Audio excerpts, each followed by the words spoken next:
O advogado especialista na área de licitações e contratos administrativos, ele atua, como já fala, tanto na parte de licitações, ali durante o certame, que é tanto auxiliando as empresas na parte de preparação dos documentos habilitatórios, dando todo o suporte, toda a consultoria, quanto na parte de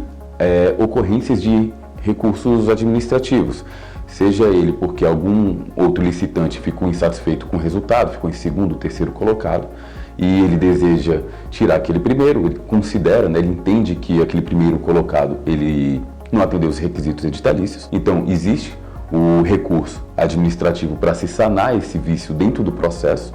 como existe ainda os procedimentos administrativos de apuração de responsabilidade do contratado, né? Então, no momento posterior, após a devida assinatura do contrato, né, superado o procedimento licitatório, houve a adjudicação, a homologação, vem a assinatura do contrato.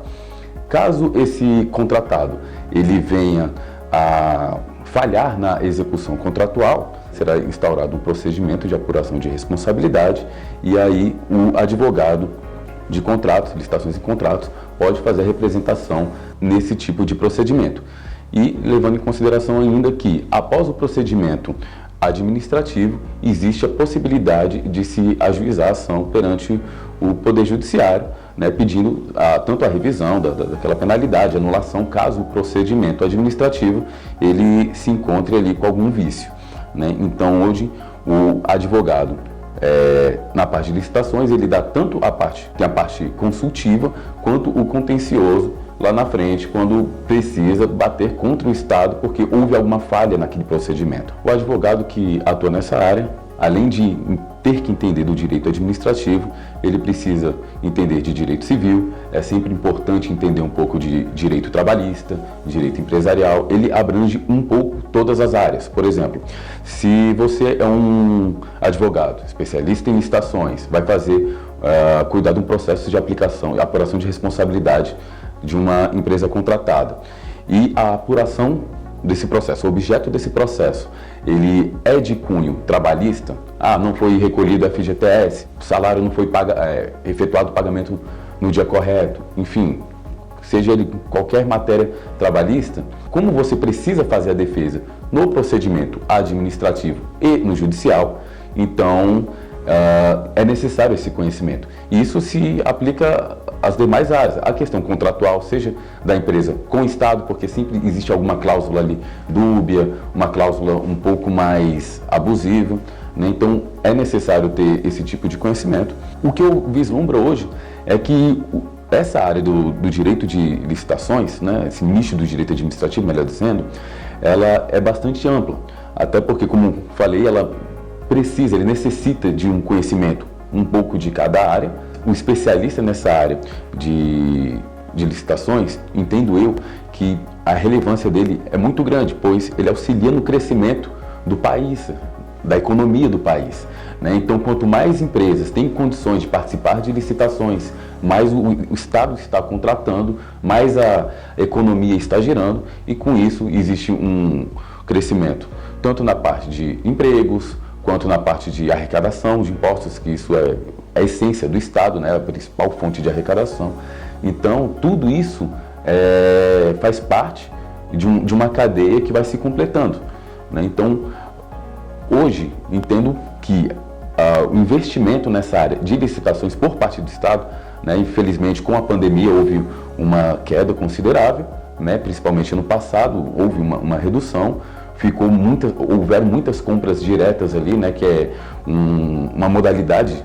onde não existe um certame, né? O Estado, ele, numa situação de necessidade, ele pula a etapa do certame, mas obviamente existe todo um processo, faz uma pesquisa de preço e a partir dali já se faz a compra direta. Então houve muita compra direta, porém com isso houve uma redução nos certames em si, seja pregão eletrônico, carta convite, que embora tenha sido revogado agora com a nova lei 14.133, a lei 866 ainda não foi 100% revogada, então carta convite, o pregão presencial ainda existe ali, está meio que no limbo, né? Porque com o advento do decreto 10.024, prefeituras, municípios, né, eles se tornaram obrigados também fazerem o pregão eletrônico, mas enfim, as modalidades licitatórias, todas elas, houveram uma redução muito grande. As principais habilidades necessárias, primeiro, como envolve o processo administrativo em si, o que eu gosto de falar, embora no judicial também tenha um pouco disso, o traquejo, você saber conversar com os servidores, porque embora os servidores eles passem por concurso, são provas realmente complexas, eles têm todo um conhecimento, na hora de você passar todo esse saber para o papel, muda muita coisa, não fica muito claro. E como eu falei aqui, essa parte de licitações ela é bem ampla, né? Por exemplo, o servidor ele pode ter todo o entendimento ali no que se trata 8666, 10.520, mas ele não entende muito de CLT, ele pode não entender muita coisa de direito civil, Código Civil. Então tudo isso viram pontos ali que pode prejudicar no processo. Então é necessário que o advogado ele tenha todo um traquejo ali, saiba se comunicar com os servidores para se resolver aquela questão. Quando se fala num processo administrativo, você precisa de uma habilidade ali mais não tão rebuscada como que se trata a questão formal,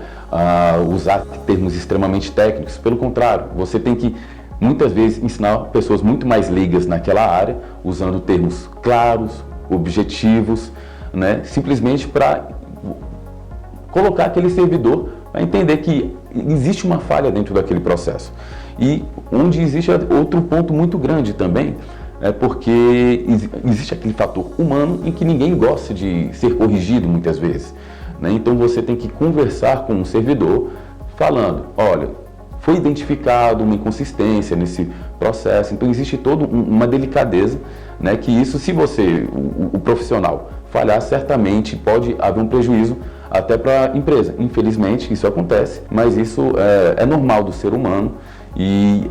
entra justamente nesse detalhezinho aí, como saber lidar diante de situações um pouco mais delicadas, até porque é defendendo direito e interesse de terceiros, porém com pessoas que têm todo o poder da caneta, o peso da caneta nas mãos, porém